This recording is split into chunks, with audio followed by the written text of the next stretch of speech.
Hey, what's up guys? Phoenix here. This video is going to be another YGOpro Duel video, and this time I'm playing with the Darklord train deck yet again. Playing in Checkmate ranked because I'm actually allowed to play there with this deck. Very nifty, very neat. But this deck has a very basic functionality of, abusing your Ibtrix or whatever its name is, Xtab.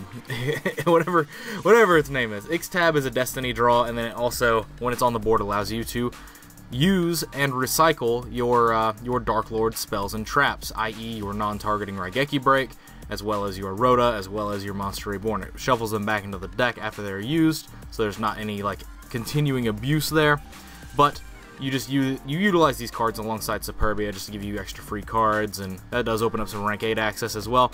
I really like this deck, but I might be moving on to pure Darklords pretty soon, just for the chance to try them. Because the deck has a lot more other good quality cards that it has access to, but this deck is just a lot more straightforward than that deck is, and that's why I'm playing it first, even though people have been suggesting me to play the new Darklord support for about a month and a half now. It's been a while since these cards have been spoiled, and in fact they exist in the OCG at this point, which is why I'm capable of playing in Checkmate ranked with them. But I digress. Basically, I'm really enjoying this deck from the standpoint of that it does everything that I want a deck to do, be very simple yet effective. Its game plan is very clear cut, and it can just be very, very strong. But anyway, I am not going to waste any more time in this part of the video, and let's just jump into the game, shall we? Let's let this deck try to speak for itself and hopefully abuse more Darklord cards than we did in the previous video. So let's just jump in.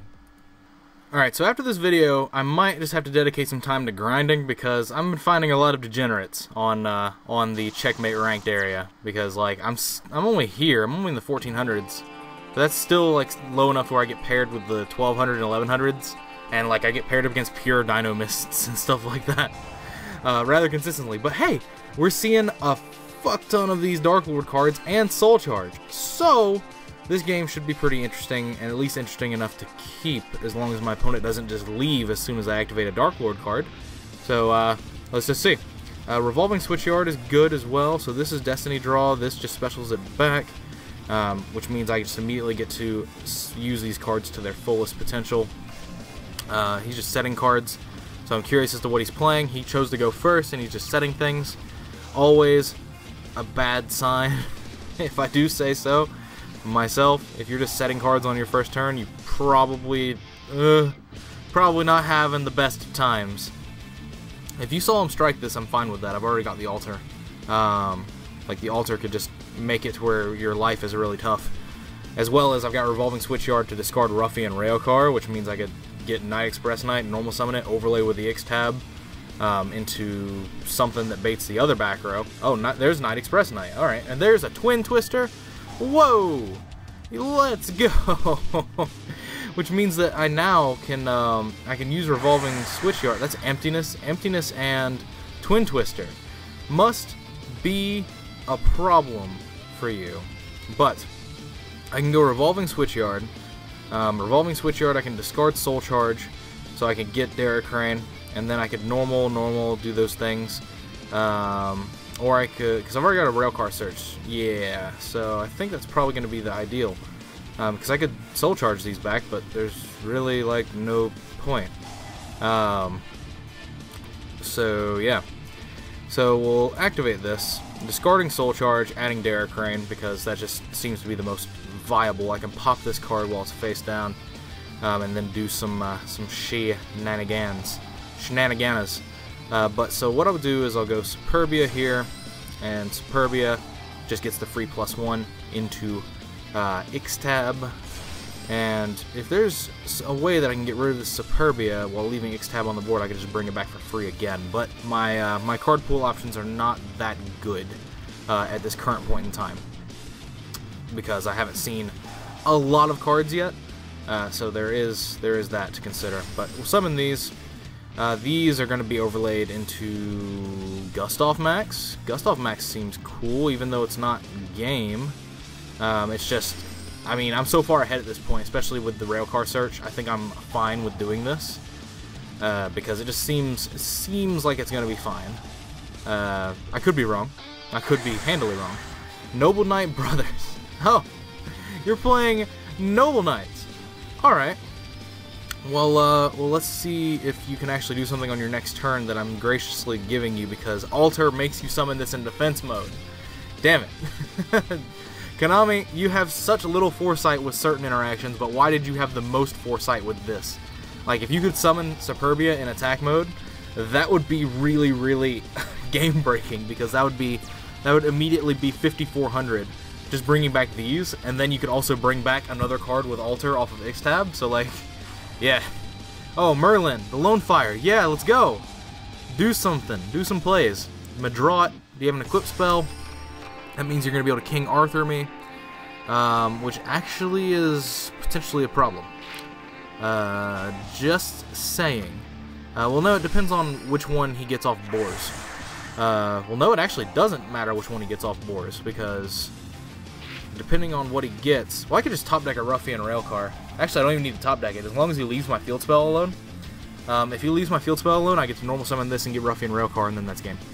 So boars makes me pick one of these that it's not showing me the picture of. Well, it's confirming them to me. I want to give him... oh, it just randomly gives him one? That sounds like it's breaking the system. That sounds like it breaks the system like a bitch. Oh, and now he's going up by 500. That's right. So now Railcar is not a win condition. Sad panda.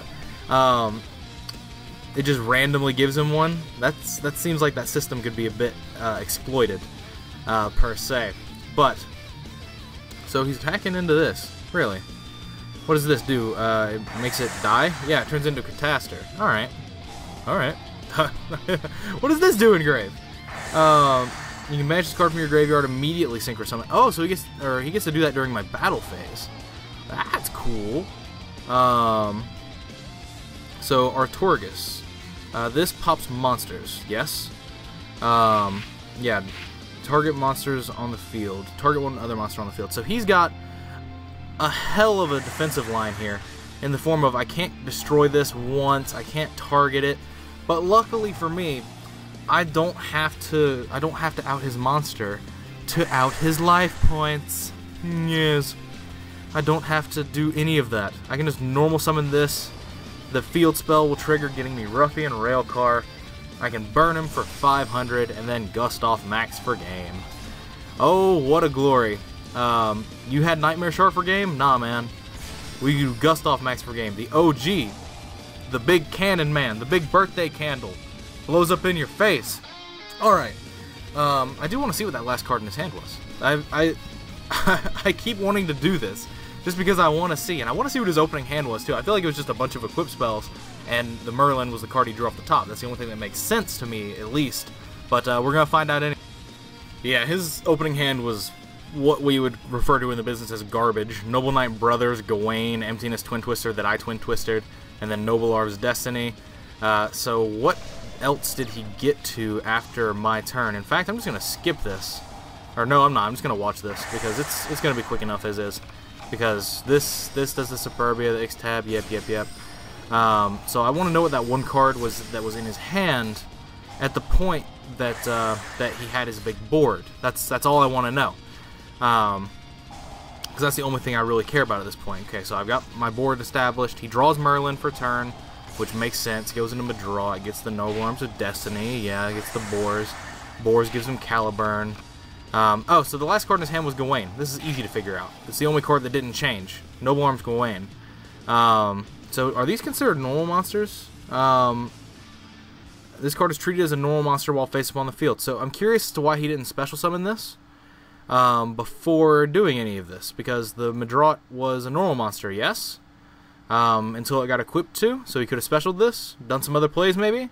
I don't know. Maybe I'm just overthinking this. But anyway, let me know what you guys think about this this deck, this game, and all this stuff in the comments down below, as per usual. As always, thanks for watching. Like, comment, subscribe to all the nonsense you usually do. Links are in the description to my Facebook, Twitch, and background music playlists. If you want to use them, there's a resource there for you to use. If you like this video, give it a big thumbs up to show your support. And if you know some people that might also like my content, I encourage you to share my videos around to them and maybe encourage them to subscribe as well.